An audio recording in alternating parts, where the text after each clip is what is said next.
નમસ્કાર, આપ જોઈ રહ્યા છો ગુજરાત ફર્સ્ટ. હું છું આપની સાથે વિક્રમ. સમાચારોની શરૂઆત કરીએ તો ભાવનગરમાં ધોધમાર વરસાદ બાદ રસ્તાઓ પર પાણી ભરાયા છે. કુંભારવાડા વિસ્તારની કૈલાશ સોસાયટીમાં વરસાદી પાણી ભરાયા ત્યારે અનરાધાર વરસાદ વરસતા વરસાદી પાણીનો ભરાવો થયો છે. પાણી ભરાતા શાળાએ જતા બાળકો રાહદારીઓને પણ હાલાકી થઈ રહી છે. છેલ્લા 14 વર્ષથી ચોમાસામાં પાણી ભરાવાની સમસ્યા અહીંયા યથાવત જોવા મળી રહી છે ત્યારે તંત્રને અનેક વખત રજૂઆત કરવા છતાં પણ નિરાકરણ આવ્યું નથી. છેલ્લા 14 વર્ષથી આ સમસ્યા કુંભારવાડા વિસ્તારની અંદર અહીંયા જોવા મળી રહી છે. તંત્રને અનેક વાર ત્યાંના સ્થાનિકોએ રજૂઆત કરી છે પણ એ રજૂઆત અહીંયા માનવામાં નથી આવી રહી અને રજૂઆતનું અહીંયા નિરાકરણ નથી આવતું તે અહીંયા આ વરસાદે પણ ચોક્કસપણે જોવા મળી રહ્યું છે. કુંભારવાડા વિસ્તારની આ કૈલાશ સોસાયટી કે જ્યાં રાહદારીઓને શાળાએ જતા બાળકોને હાલાકી ભોગવવાનો વારો આવી રહ્યો છે.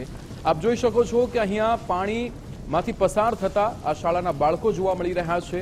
પાણીમાંથી પસાર થતા જ્યારે સાયકલ લઈને જાય છે ત્યારે અહીંયા જે ખાડાઓ પડ્યા હોય છે તેના કારણે તે પડતા પણ નજરે પડે છે. છેલ્લા 14 વર્ષથી કુંભારવાડા વિસ્તારની આ સમસ્યા કે જેનું આ વખતે પણ નિરાકરણ નથી આવ્યું તે ચોક્કસપણે જોઈ શકાય છે.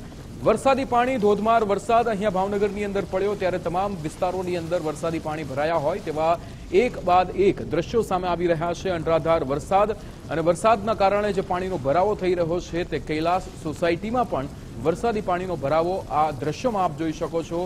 સ્કૂલે જતા બાળકો કે જે અહીંયા પાણીમાંથી પસાર થઈને તેના ઘરે પહોંચવા માટે મજબૂર બન્યા છે. આખી સોસાયટીમાં પાણી ભરાયું હોય તેવા દ્રશ્યો સામે આવ્યા છે.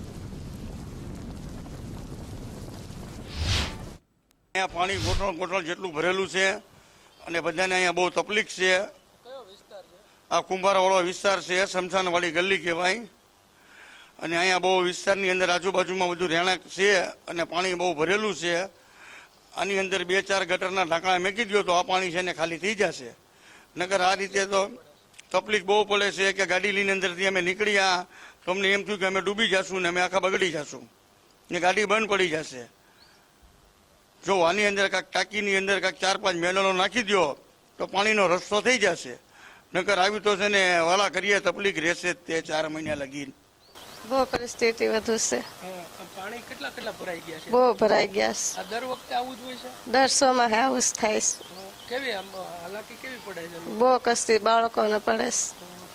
આ મામલે કોઈ અહીંયા જોવા આવ્યું છે? નથી આવ્યો મનેથી. તો શું કહેશો, આનો નિકાલ થવો જોઈએ ને? થવું જ જોઈએ ને તો સારું.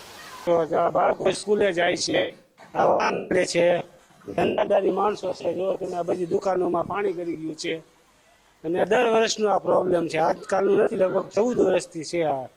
અને આ ખાડો જ એક જાતનો પડી ગયો છે કેમ કે બધું આ બાજુ રોડ છે એમાં ના નહીં પણ બધો રોડનો ઢાળ અહીંયા આપી